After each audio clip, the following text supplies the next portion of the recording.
Més coses. El Centre Dramàtic Nacional estrena este cap de setmana al Teatre Principal de València l'obra El bar que se tragó a todos los españoles, una comèdia ambientada en l'Espanya dels anys 60 que parla de la recerca de la llibertat i nous reptes a través dels ulls del seu director, Alfredo Sanzol. Un bar qualsevol podria ser l'escenari on transcorre l'última proposta teatral d'Alfredo Sanzol, director del Centre Dramàtic Nacional. El lloc d'on naixen 1000 històries i on 9 actors donen vida a 50 personatges. El títol de l'obra és El bar que se tragó a todos los españoles i així en quedatan dos dels seus actors principals.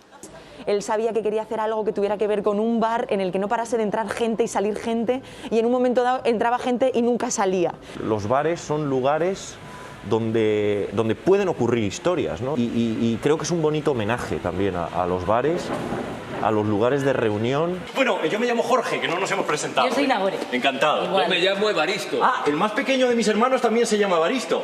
Ambientada en els anys 60, relata la història de creixement i transformació personal d'un sacerdot que deixa la sotana per encetar una nova vida a l'estranger. Es una obra que trata sobre la capacidad de decidir, sobre ser dueños de nuestras propias decisiones. Es una obra que habla de la libertad. Pensaba que España era una cárcel del alma y que yo quería ser libre.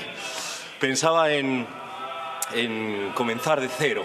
La función tiene muchos géneros dentro de la duración de la obra, o sea, pasamos de momentos poéticos, momentos mucho más dramáticos, momentos de una comedia hilarante, y creo que es lo bonito de esta función, que en una función de 3 horas está reflejando muchas de las capas que aparecen realmente en la vida, ¿no? Amb una treballada producció artística i un gran elenc actoral, El bar que se tragó a todos los españoles recala al Teatre Principal de València durant tot este cap de setmana.